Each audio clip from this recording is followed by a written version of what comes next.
Hello. All right. Good morning, everybody, and thank you for coming. The world is supposed to end today, according to some numerologists. So we have some sort of a mystical image right here, which is CHIRON. We hope you enjoy the presentation. What we want to do today is introduce you to this open source project that our employer JASK has encouraged us to share with the community, and hopefully this will be the beginning of having true machine learning at home. Basically, what we want to do is take it away from the tech elites, take it away from the Silicon Valley circle. We're going to put it on GitHub. And it will be downloadable. There is some code already in there. It's not ready yet, I can tell you that. But today, you're going to see all the principles, the architecture, the algorithms we're going to use. And then once we release it, it will be yours. You can develop on it, add to it, whatever you want. So let's begin. My name is Soto. And I'm here with Joe Zadeh, my partner in crime. We've been working in machine learning AI for about 4 years now. We started a startup called Caspita almost 4 years ago, which was based in Palo Alto, California. Back then, we were looking at what is called today UBA, which is User Behavior Analytics. It's mostly what some people will call SIM 2.0. And we were successful exiting the startup. We're acquired by Splunk, and that product today is Splunk UBA. And then from there, I went to JASK, and Joe followed suit. And what we try to do at JASK is what you call a future SOC. A future SOC is basically you replace SOC 1. I used to work at a company called Akamai Technologies, which has one of the biggest SOCs in the world. And one of the things we noticed, or I noticed back then, is a SOC 1 is a position with a high turnover. These are kids that just came out of college, and they're just reading scripts, and most of the time they will send you false positives or declare incidents where there were none. So what we're doing is try to learn what is needed for this type of level at SOC 1 to operate efficiently, apply machine learning, and then replace it. Replace it not in the sense to get rid of humans. Replace it in the sense to empower SOC 2, which is the next level. And if you actually been following what's going on with machine learning and AI, it will push all of us to go to the next level, because it looks like many basic levels in many industries are going to disappear, and SOC 1 will probably be one of them. But I will talk to you more about it in some other time. Today, I'm bringing CHIRON, and we'll get to it in just a second. Joseph is Director of Data Science at JASK, and like I said before, we're working together for almost 4 years. He used to work at Pivotal, Kaiser Permanente. He was with me at Splunk as well, and he co-founded Hack the Valley Percent 27, which is a hackerspace in Silicon Valley. We meet once a month around Mountain View. So let's follow. So what we try to do basically with CHIRON was is try to apply some of the principles of the Lambda defense, which we'll be explaining here. Joe will be going very detailed to it and bring it home. Right now, as you can see there are some tools that some power users, and I would say power users because a common user really has no vision into what's going on. They go in, they open a little booklet. The booklet tells them, click here, and that's it. You're on your own. They had no idea. if the webcam is being accessed from Russia, if their baby's being monitored from who knows where are the kids connecting to, are they being, is there a backdoor? Is their work laptop compromised? So there is no way right now, unless you're a power user and you combine your knowledge with many different type of sources and disparate products to find out that something's going on. So, our motivation comes from obviously different sources of products, that are being developed either open source, / commercial. We already did our first step by, creating Acteon. And if you see it right there on, the top left, Acteon is an open source tool that we presented at Black Hat Arsenal. And basically, it has right now 2, detections. One of them is for ransomware and 2 for, delivery of, phishing delivery. You can actually find this code and the presentations on the GitHub we're going to show you. So, as I was saying, there are a series of, challenges in the home networking defense. Most of all, the common user is oblivious to all this. They had no way to see this. And now we have the Internet of Things where we have toasters, refrigerators, thermostats, cameras, wearables, AI, routers, printers, you name it. Most of these devices, most of you may know, they become vulnerable at one point. They're not upgradable in some of them. And they mostly become zombies of very large botnets, feeding the crime ecosystem. CPEs, of course, are prime target. CPEs is customer premise equipment. And that's what telcos refer to as your router. So your home router. Right? If you want to have a good idea of how bad this is, I'll suggest you come down the first floor and play the IoT CTF. And you have a good view of it. Common users, they had no idea or knowledge of what to do in this home infrastructure. So now we have a home infrastructure. I'm not sure if you guys ever play with Google, the Google Wi-Fi. It's actually pretty cool. It allows you to see all your devices. It prioritizes some devices over others.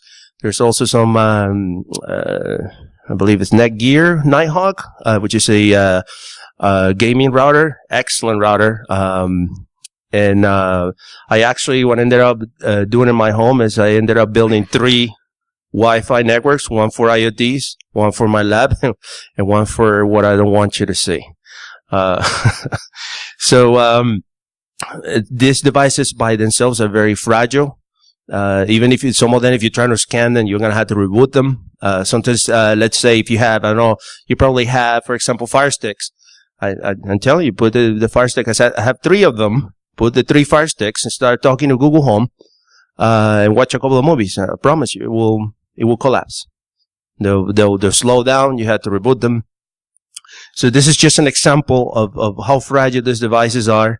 And of course, the privacy risk, right? So we have, external IPs accessing webcams, child monitors, even, people unlocking doors remotely. We now have, if you think about it, we now have a mesh of infrastructure at the micro level at home. So we have Zigbees, we have Bluetooths, we have Wi-Fi, you name it. So there is no vision into any of this. We wanted to somehow apply some of the machine learning, analytics, security focus that we've been doing for years into home. So, these are some examples, of course, of things that usually happen. Wi-Fi poachers, P2P piracy, someone using your network as a VPN. You have targeted attacks against your organization via your home network, targeted attacks against personal property, identity, finance, insurance, people sending spam, 425, 110, 143, 993, 465, somebody using Tor from home. And then, this is what we wanted, right? We wanted to get this, available to everybody. Not only the Silicon Valley people, not only the Stalkerverse or the mosques, We want to put this out, and I believe this is a great community of people incredibly intelligent. And even if you are not yet familiar, I'm sure you can read, you can study, and you can get up to it. And this no longer will think some sort of a black magic box that's happening. You will have, you can apply it at home, and it will help you for your own job when some of these vendors are hyping stuff. You hear, you understand what they're trying to tell you, and make the right questions. So it's our effort to bring basic analytics to the masses. This technology can help everyone, not just large enterprises. We try to make it simple and easy to use. That's going to take some time. Machine learning can help everyone at home, and in the small business. I'm sure this will be translated into small business at one point. Seeing is believing. This basic statistics will provide an overall yet sufficient picture to understand what's going on with your home network. Like I said, going back to seeing is believing. If you don't see anything, you have no idea who's connecting to what. Well, certain basic statistics, this will give you at least a little bit of an insight of what's going on in your home network. So here, machine learning or any single point solution is not good for defending against advanced actors. Yeah, and that, I will go over in a later graph of what exactly we believe is the best place for machine learning at this point. So using machine learning, will allow us to put together simple statistics. One of the things that we focused was, data models that will get assets, services, protocol, users, and traffic. This will allow us to go beyond the static signature, where you just see, okay, it's on or off. And a lot of times these things are false positives. We try to steer away from anything signature based. So it's behavioral, and it's, based on contextual, elements that we'll call micro behaviors. I will go over what micro behaviors are in a second. So obviously we're aiming to augment what you can see and apply a solution with output like broad snort alerts, or eventually type block changes. And we apply some of the IDS best practices, analytic algorithms. Joe will get in detail on what algorithms we're using. And we create a scenario where threats that are based on multi-contextual indicators. So here's some of the use cases that we're aiming to address with CHIRON. Malicious file downloads, fingerprint users, services, and protocols, high-risk users, assets, domains, data usage, north-south traffic, relationships between assets, social media usage, and all application traffic and services. We didn't want to overreach or overextend, even though we're using some of the libraries present in Hadoop. CHIRON is not scalable. We designed it to be home, right? 10 to 20 devices, simple. And eventually what we want is click, let it do its thing, and then look at the statistic, and then you got a picture. If you want to go beyond that, then, you gotta, if you want to scale, you gotta go back to Hadoop and a different type of architecture. So as I was saying, you don't need a Hadoop cluster. There are several open source tools that you can use to have a decent proof of concept on network analytics plus machine learning. North Snake Oil. This is open source. It's going to be out there for you to use it, to critique it, to add to it. No need for a network tab. We try to address that. You can do an end-to-end, or you can do like a network tab. That will be for more of a power user. But we wanted this to be as simple as possible. We actually were at first we were trying to do a binary that would run on Security Onion, but then we realized once you add EOK, with all the library dependencies, it was a little difficult to put it at Security Onion. We're using passive detection tools such as POF. We're using Nmap. And like I said before, you can use a network tab to pipe the output. The Security Onion is still there. We need to figure out how to pack it to put it in. And eventually the idea is to do fire and forget. No need to code, no need to do anything else. Very quick onto this, questions that this may answer. Where are devices connecting? Where are all my users connecting? Is there any suspicious north-south traffic? Dynamic asset discovery. This is very important. Do you really know what's running on home network? Is there a neighbor connecting? Is there somebody? I've seen cases where people have gotten violations from their ISPs because somebody was basically pirating movies. And in some other places, I've seen people put in spam servers. If you live in places where there's a high density of Wi-Fi, like an apartment complex, you're bound to be affected by this type of things. We talked about the targeting and phishing employees at their homes. This is like a use case.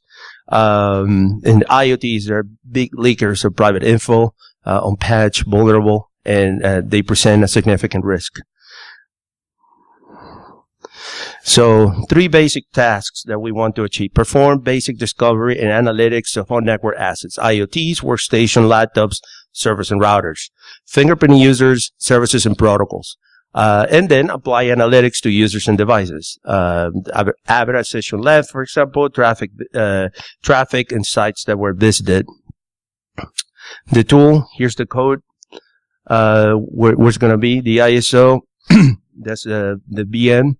The requirements, it can be deployed in a VM that we created. It's going for home networking, 5 to 10 users. I'll say you can stretch it maybe to 15, 20. I mean, if you had, let's say 4 or 5 TVs and you had Fire Sticks and then you had Chromecast, it will scale to that. And that's what we had in mind when we designed it. And for now, it has a 30-day log retention standard. We use EOK for visualization and simple interactive analysis. So the core principles that we base this on, the Lambda defense. The Lambda defense is use of big data technologies for distributed processing and analytics. Microbehaviors. Microbehaviors are basic units within an exploit chain or the threat. And then we have a deployment model. Deployment model target a specific home use demographic for ease of use detection of change point behaviors linked to threats. The Lambda defense at home. Let me just do a little notes about it. Large organizations are currently attending to scale intrusion detection by using big data distributed processing technologies, mainly Hadoop. CHIRON does not depend on Hadoop infrastructure, even though it uses some libraries that are part of the ecosystem. CHIRON is not meant to scale to thousands of users. However, it's based on the same analytic principles and some of its machine learning frameworks. By identifying, analyzing, and providing key analytics for home network security, CHIRON gives home defense insight that is simply not available at this point without technical expertise and hardware. Okay, so what are microbehaviors? Microbehaviors are basic units present within a threat or an exploit kill chain. In order to define the microbehaviors, we had to label data. We had to give it a value within a context of a threat or an exploit kill chain. So here's an example of a microbehaviors that are present in a ransomware attack. So we have payload delivery, focused on traffic to malicious sites and related indicators. We include things such as URI entropy, redirects, domain generated by algorithms or DGAs, types and sequences of mine. So for example, you have a text, then you get a flush, then you get a binary, then you get a bunch of GET requests. That right there looks like an exploit kit, right? Even though at times can be confused maybe with a CDN or an API, you had to train the model. And I can tell you this as experience on some of the models that we developed during the years, APIs and CDNs, specifically CDNs. Me coming from a CDN at one point, I can tell you they don't want to release their IPs because their competitors will block them. Remember, when you go through them, you pay. So usually they don't make them available. And also they use something very similar to a DGA in order to serve the URIs when they're distributing content. So this becomes a challenge. We already talked about that. We have callbacks, get, post requests, DNS queries, URI strings, frequency of callbacks, and periodicity of connections. We also have the use of covered channel indicators such as non-HTTP traffic, HTTPS, or non-DNS traffic present during such communications. A little bit of an entropy to URI or URL. We have things such as number of dots, special characters, the use of URL crazy. You can also apply whois, which is probably register with bad reputation, geolocation, or bulletproof hosting, basically IP rep. And then we also have URL shorteners, spelling errors, presence of iframes. So when you put all this together within a context of exploitation and entity behavior, you put those two things together, we can develop a method for detection, then train the models, and then test detection. Would you like to chime into this? Or here's an example of a code. This is Scala code, and basically this is a little piece of a sample of the code and how we actually, if you can see on the left, I'm not sure if you can see it, but this is how we label micro behaviors. And this is part of Acteon, which is, by the way, Acteon was integrated into CHIRON. Acteon and CHIRON will continue being developed, but whatever we develop for Acteon is going to be implemented into CHIRON.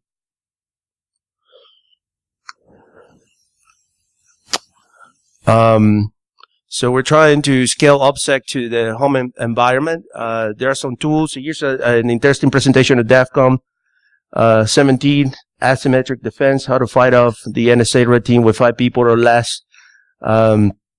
So this includes some of the tools that we mentioned before, plus is bootstrap to FreeBSD, using things such as Monowall, IPCOP, Untangle, pfSense.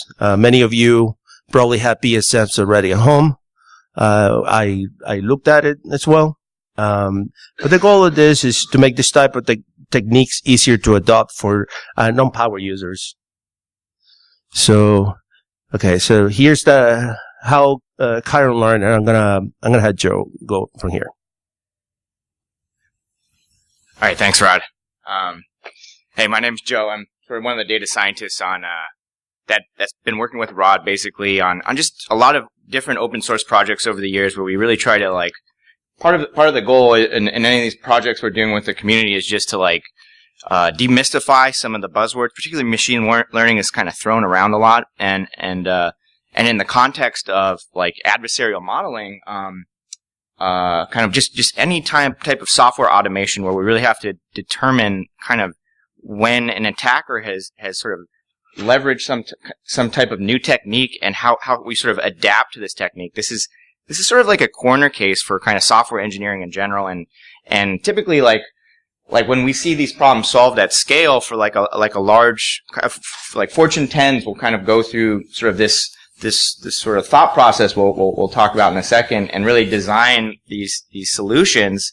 Like this is sort of an algorithm that we took from like an implementation of a kind of a really large scale solution that is meant to protect hundreds of thousand users at the same time. And one of the things we noticed just working on a lot of these really cool projects like Amazon, Facebook, Google, they're all kind of stand up these huge infrastructures for kind of learning attack behaviors, doing a lot of automation. Like, went to this Facebook talk recently where they said they only have one person on help desk because they like reverse engineer TCP/IP. They have all their kind of machines in their data center doing so much automation and adaptation in code that these results are really cool, but they don't really like scale down. They're not like helping our parents and some of these users who are less kind of fortunate to know sort of the vernacular here. But kind of what we're kind of focused on is just sort of isolating the sub problems here and just kind of getting good at a couple of them. The key kind of thing to really learn, it's nothing fancy, like, is just sort of like when are there change points in the behavior of services on our home network, on our LAN? That's kind of one of the key intuitions. the other key intuition that we kind of get for free. So this is like our old Black Hat project that we were just presenting at the Arsenal talks mainly. And this is just kind of a sort of standalone module we forked into this that's basically takes PCAPs and identifies with sort of what's called a random forest, or just a sort of a generic commodity machine learning classifier. And this classifier will tell us if the PCAP has an exploit chain based on samples we trained and labeled. And kind of from a machine learning standpoint, like what enterprises are heavily invested in is kind of having these really nice data sets that are labeled. And so that's mainly part of the effort here, is to open source all the data we're training models on and just kind of engage the community. Like this, there's, we've been kind of building these open source tools for the last few years, and it's, we have like a Slack channel. It's all kind of non-commercial. This is all just part of the Hack Miami space Rod runs, and kind of think of this as just a call to get involved and learn about some cool things at the end of the day. So there's kind of like to start and hopefully we can kind of add coverage over time, depending on involvement. But really, we're sort of targeting a class of adversary that we want to make, that we can get some coverage for with this type of solution. And we want to sort of kind of limit the scope of this problem in that sense. So I think probably where we're going to stop with some of these techniques is maybe at the ransomware, crimeware level. I would say, like, if we were worried about like an advanced threat actor targeting our home system, it's never like a good solution to just throw like software at it. Like, advanced actors are trained in kind of like sort of nation state level exploitation. You're going to have a sort of a kind of a defensive paradigm and human tradecraft that's going to kind of counter that. And so I think what we see in sort of mature kind of security models in the bigger environments is sort of a proper model of the adversary. And so I think that's kind of where we usually will sort of break this down kind of in terms of, like, we do this a lot for like the enterprise modeling problems, where we kind of are giving a particular use case, like let's say it's like command and control.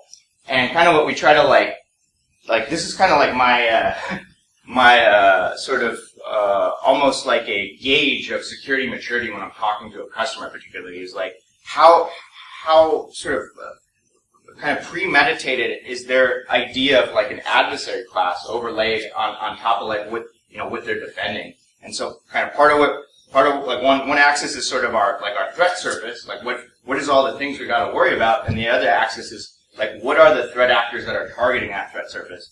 And then you can kind of like, and usually there's like lots of subproblems on the threat surface. Like in a big enterprise, we're worrying about web shells, we're worrying about like lateral movement with pass the hash, pass the ticket.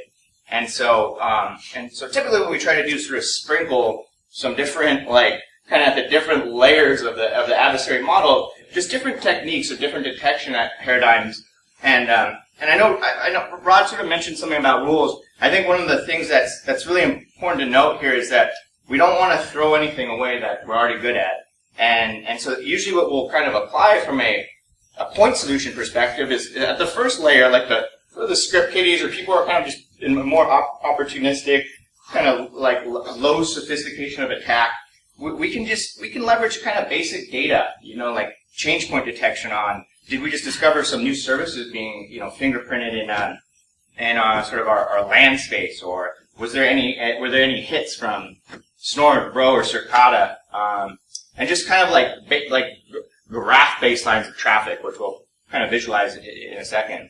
I think what we kind of get up to a little bit more, like, we're talking about sort of a Zeus, or maybe a little bit more of a targeted attack that's kind of based on some of these classic kind of crimeware outbreaks. One of the things we built into this particular solution is this idea we spend a lot of time thinking about that basically leverages kind of the passive scans from POF, passive scans from the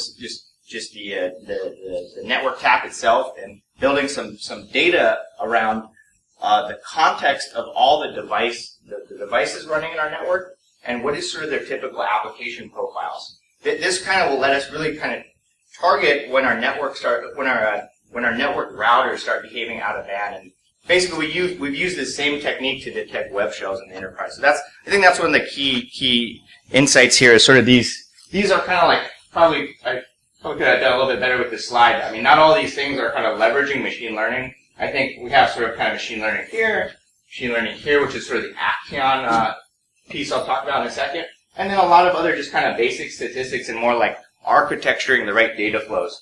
And I think like when we usually kind of talk to like enterprises to try to educate them about like where all these kind of buzzwords fit like in this modern language of artificial intelligence, I usually try to show like a customer that like maybe if we're talking about where machine learning fits into like a modern defensive solution, it's usually like from here down. Like if we got to worry about like an advanced like threat actor, we need to tool up and we need to have training and kind of the proper sort of layers of defense in depth, among other things.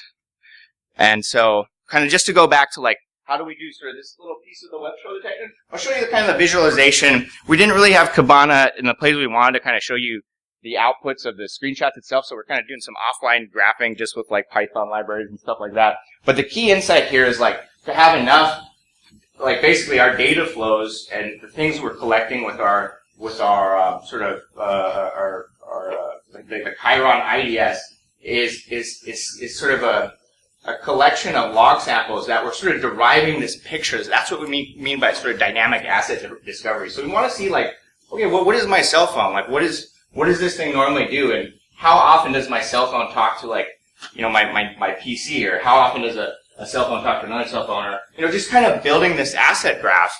And once we sort of can discover this, so this is really kind of ugly at this point, but basically what we do is we sort of have like a job, like sort of a collection job that runs on the 4-hour basis, and basically it's just kind of color coding our services in a way that we can then just say, okay, these are all the cell phones, this is what they typically talk to, these are all the IoTs, this is what they typically talk to. And it's at some point we get a little change point if like when we'll have Rod red team some of the IoT networks and try to get them to break into the Philips Hues and stuff like that. And once you see one of these things pop, it's basically like it's very simple to see kind of the statistics change. And what we're kind of trying to output for like end users who aren't consumers of like the power tools is just some visualization. And this is all sort of in flight right now. This is just kind of one of the prototype mock-ups. These are all things that, and anyone who's interested in working on this is sort of where we're basically we're trying to have this done by, we kind of pushed our release date to October 1st after we're kind of still some work to be done here. Mainly what we've been kind of doing from an architecture standpoint is just building out, like, so this is sort of what lives on the ISO, like if you download it, is this sort of like workflow that's kind of mapped to a couple of like cron jobs and Unix services. And so kind of if we get into like the meat of Chiron, it's just sort of this set of steps where we're kind of kicking off like basically these tools in kind of a periodic job, and either Nmap and POF are kind of hacked together a little bit. This is sort of, Bro's just kind of running in a standard inline or network tap mode, and Nmap and POF are kind of running as sort of basically like little services that are constantly scanning our subnets or some user-defined configuration of where we want these things to look. And this thing is kind of, POF's just sort of sitting passive and giving us some additional data. And then what we're kind of leveraging is just sort of like a normalization framework that this is just sort of how a SEM works. Basically, it takes a bunch of different logs, kind of gives you like a nice sort of semantic schema that then we can kind of hit some of these data sources with things like Python, scikit-learn, and some of the other kind of analytic libraries that basically take this and just get some data frames out of them, normalize them, and then one of the key things that we're like, there's just like a little kind of active defense thing going on right now, was that like if kind of doing this processing and running this job on like a periodic basis, if we find some change point detection, if we find like a new IP we haven't observed in the last 30 days, we just hit it with Nmap, and then we just try to visualize that. And that's kind of the basic intuition here, is just sort of starting to bake some of these things in, seeing where they're working good, and just sort of experimenting.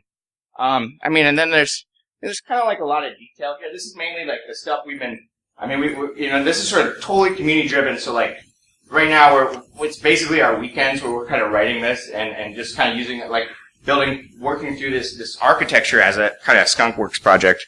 And so these are just slides I've been using, like kind of to brainstorm with the developers. So things kind of mutate over time, but basically this is kind of the details of our, we have sort of an analytics step here, and we kind of just derive some statistics, and it lets us sort of do the thing like, did we have a new service? Let's hit it with Nmap.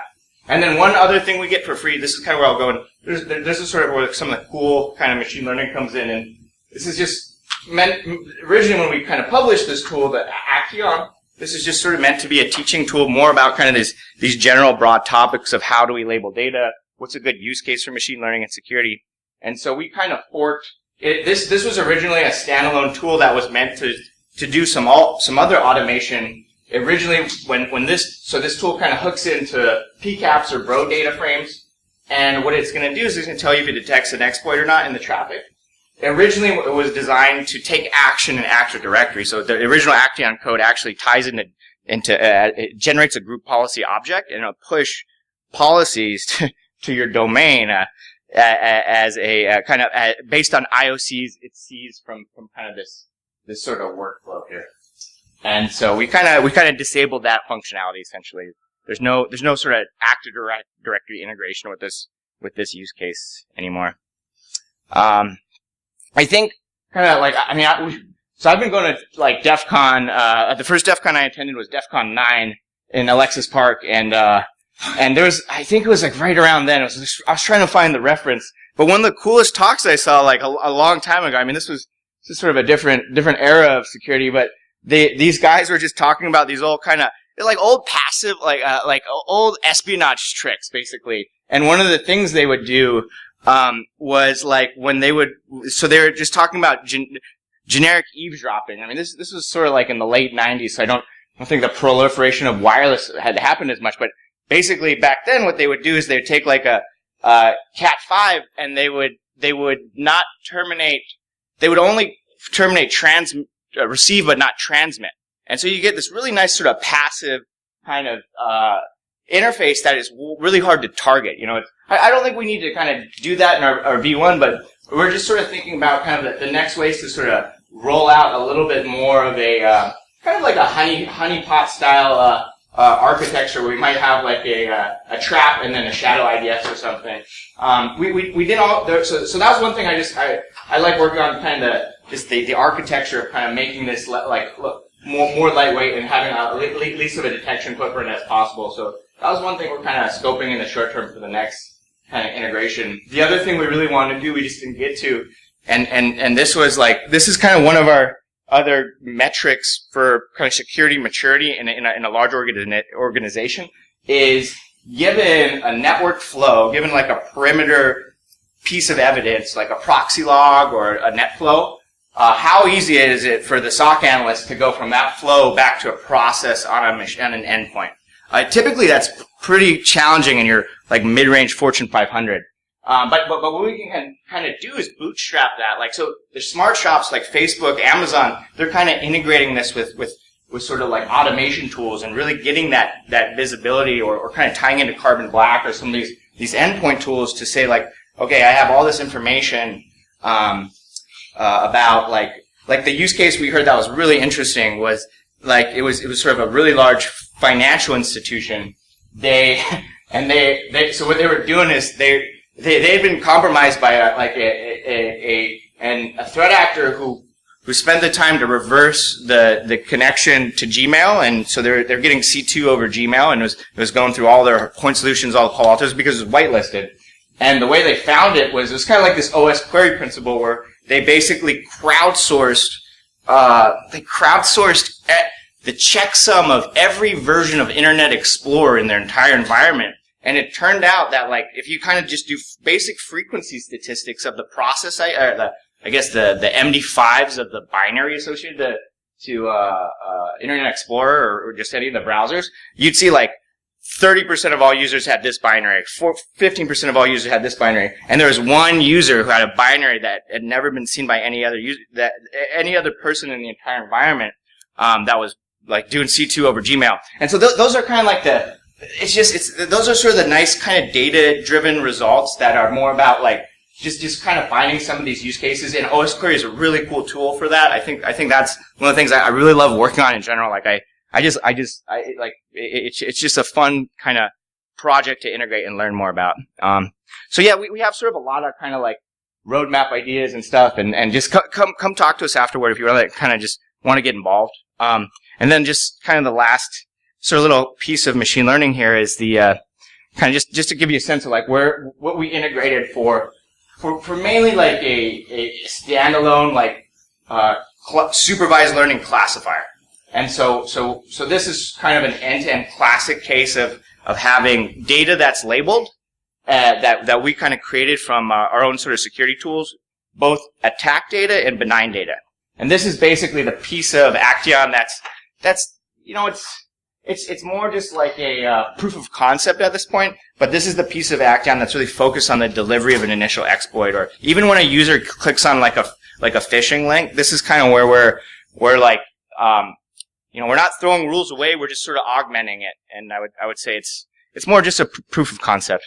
And I think we're just where we are like where all our data comes from, and kind of where the history of this part of the detection comes from is we're just focusing a lot on I mean we were working on like Splunk instances where we're just kind of googling for searching for IOCs like gate.php and just kind of classic indicators, and a lot of what we would see that's actually kind of making it through even pretty advanced point solutions was sort of some of these kind of phishing attacks that were leveraging the exploit kit frameworks and either watering hole, malvertising style watering holes, or just kind of just spamming like mailing lists at enterprises.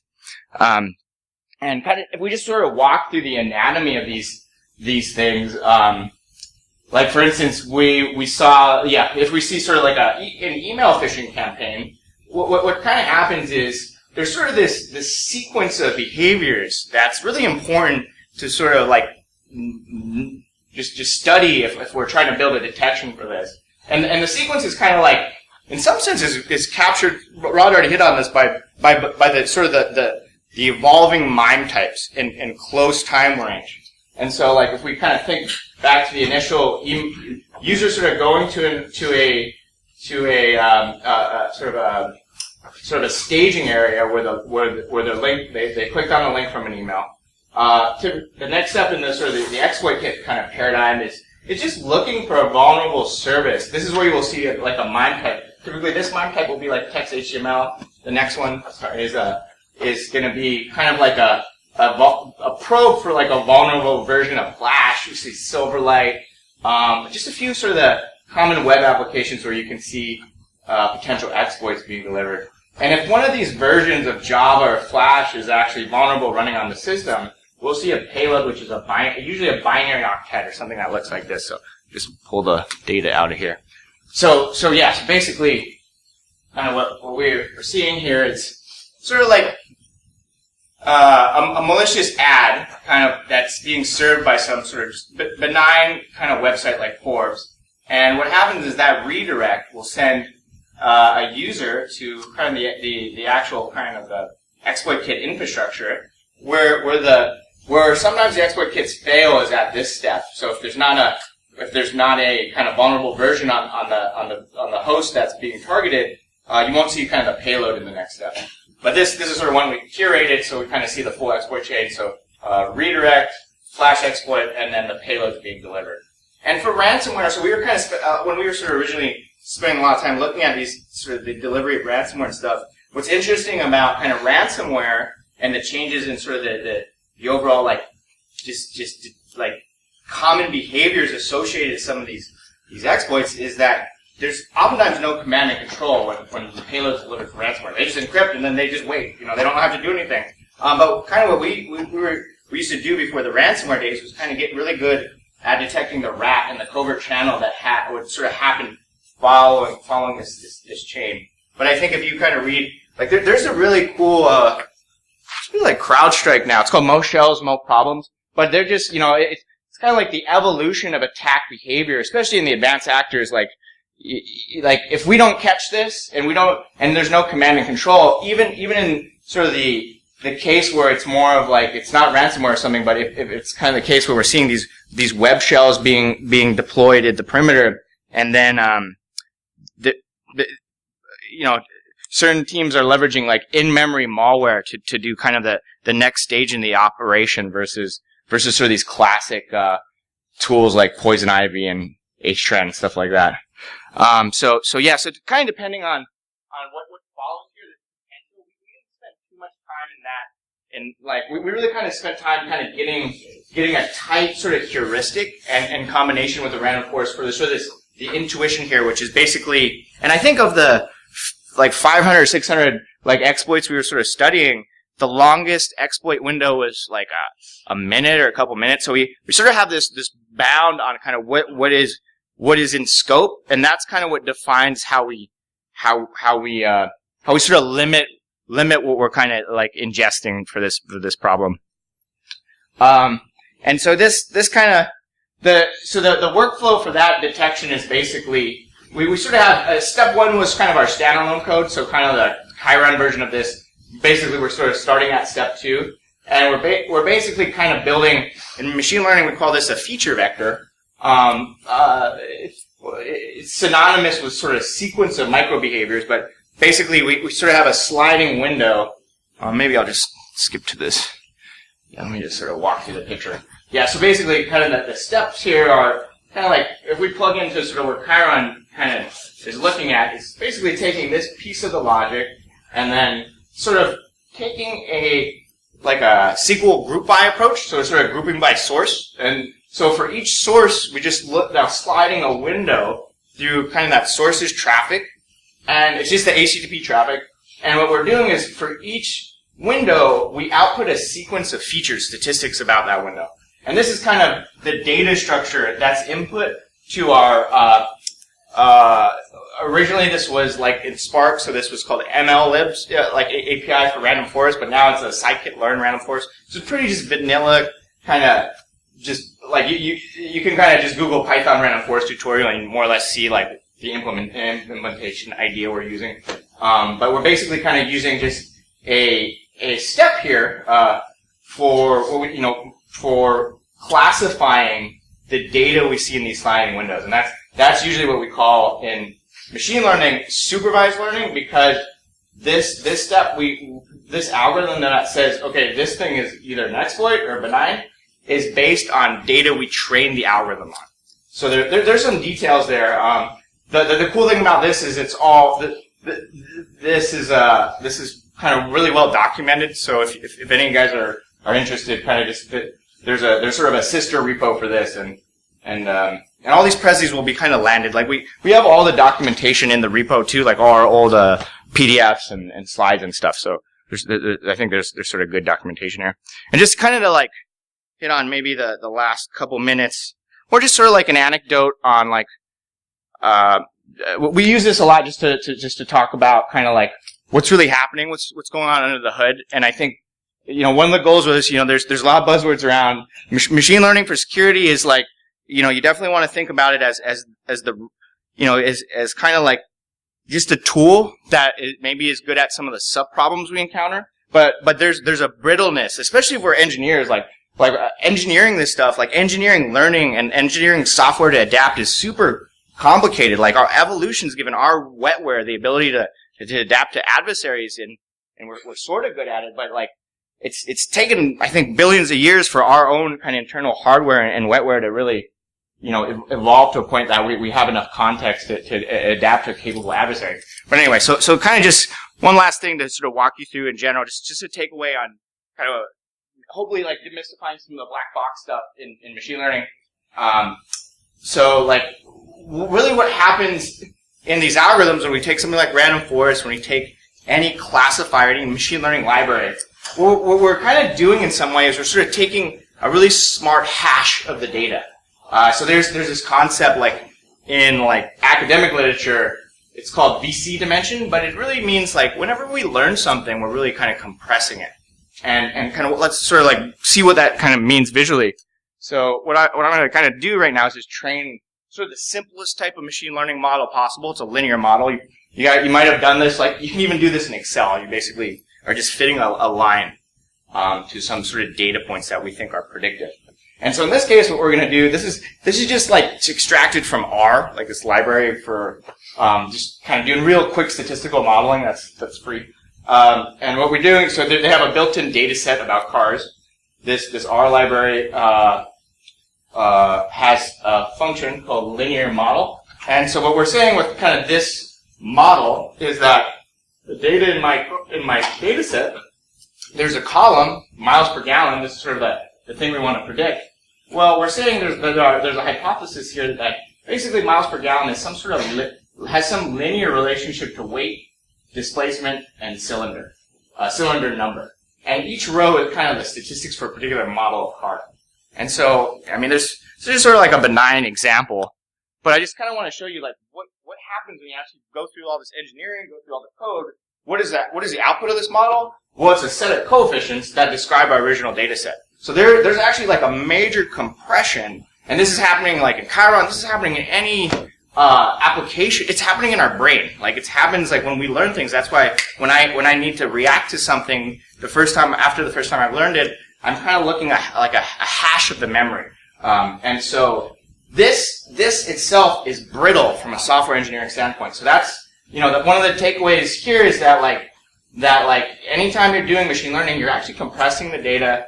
So what's more like, and especially in Silicon Valley, like data scientists, algorithms are becoming very commoditized. Like what's really important is that underlying data that we're building the models against. And so I don't know. It's more just like something to just a general like piece of knowledge to give you the ability to kind of like talk about machine learning if you're interested in it in sort of a more of an intelligible way, because I'm very skeptical of people that are saying like we're using machine learning for security and stuff when I'm well aware of kind of the brittleness of the engineering applications, and that's why the devil's in the detail. So if people are bringing this topic up, like the first thing I scope is what is the nature of the data you're training on? There's a lot of solutions we see pitched, and what's most important for us is kind of sharing the data and the code that and the underlying ideas. So that's kind of like a digression. You want to do questions? Yeah, I think maybe. Yeah, we had some other slides like that are kind of more just on the theoretical side of stuff.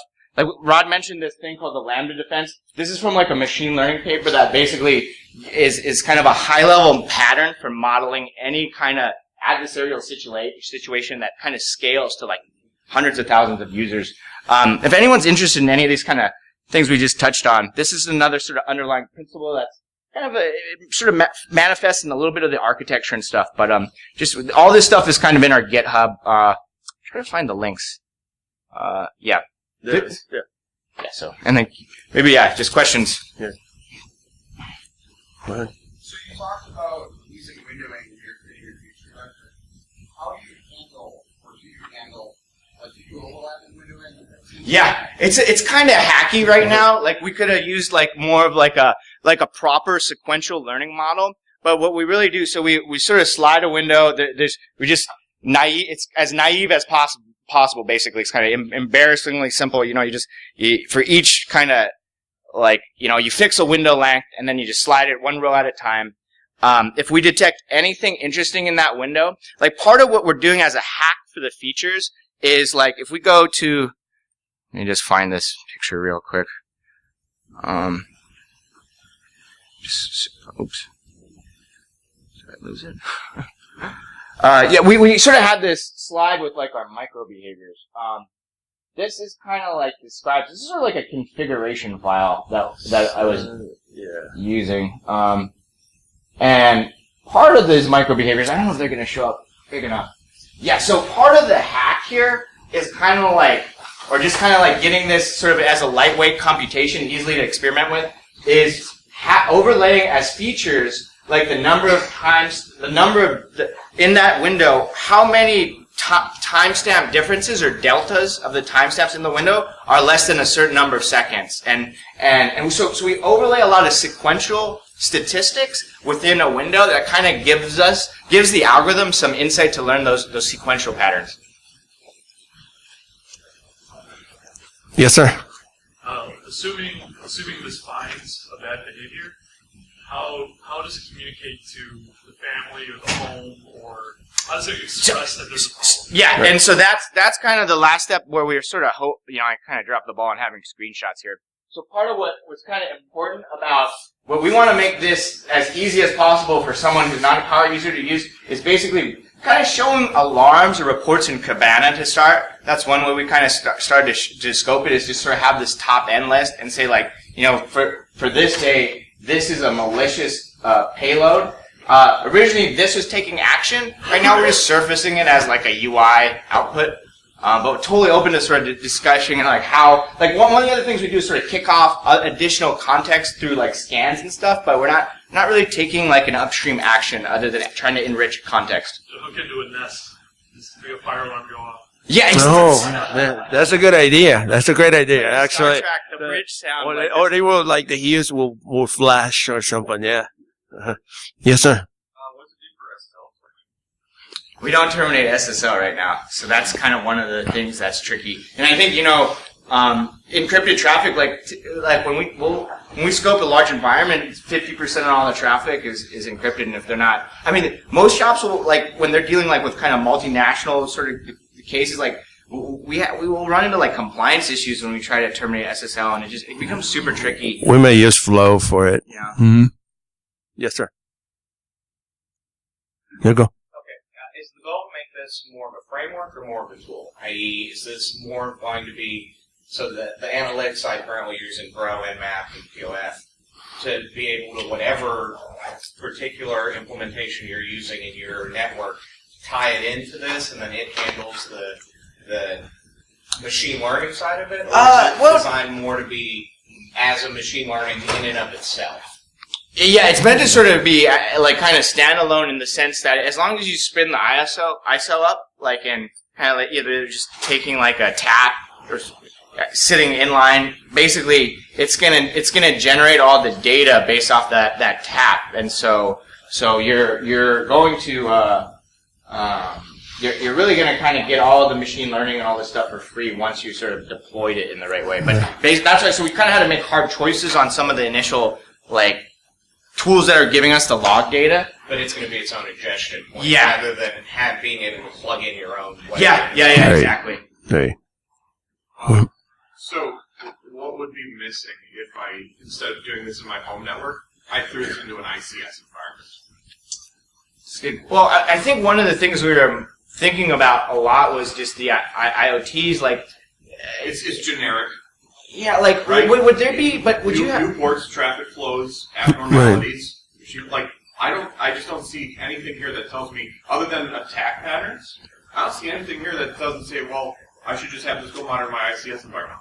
Well, I guess one question I'd have is like, because we're sort of, I mean, it always kind of comes down to the ETL parsing effort, and we haven't scoped like kind of some of those esoteric protocols like HVAC or like, would that be in scope for what you're thinking about? It could be, but here's the thing. All that traffic, I don't think you have to understand the protocol so much. Right? Yeah. All you got to know is that this thing sends 20 packets here every 20 seconds. Exactly. The second you deviate from that, That, Right. and that, as long as the hypothesis is that we just need to make super simple baselines like that, and the population isn't too big, then we're good to go. Right. and yeah, right. Typically, your population is pretty fixed. Yeah.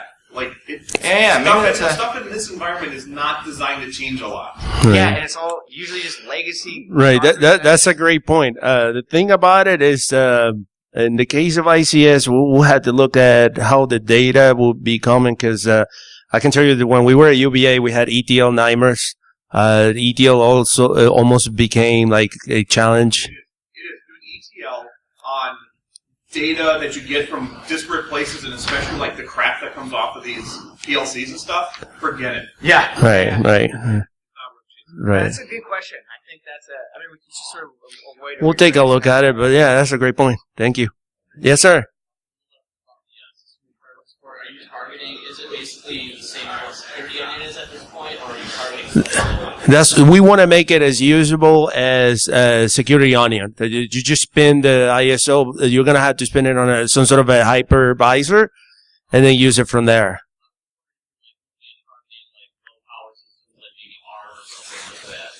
That is a great point. We've been looking at the Raspberry Pi 3. We don't think it's going to run in it because of the ELK, but maybe in the future we'll be able to integrate it. Yes, that's a great, yeah. Sort of a little big of a dependency last minute with ELK and Cabana, kind of just to find a way to visualize stuff, and it kind of made us, because Rod was sort of, one of the requirements when we originally started was to just have this integrated into Security Onion, but the Cabana thing kind of... Yeah, the library dependency, yeah. I think the right thing is to get this into Security Onion. That's what we eventually. Where I would like to see is it's a compacted binary that you just download and run, and that's it. You know, there's a beta version of Security Onion that uses ELK now. Oh, okay. We'll take a look at it. Yeah, definitely.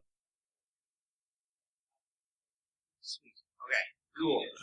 When you talk about requirements from 5 to 10 users, I mean, how do you classify user? I mean, when I see 5 to 10 users, I see 40 devices on it. Yeah. Right. Well, there is that. I guess we addressed that with the dynamic discovery. There had to be some sort of a normalization. Identity resolution. Right.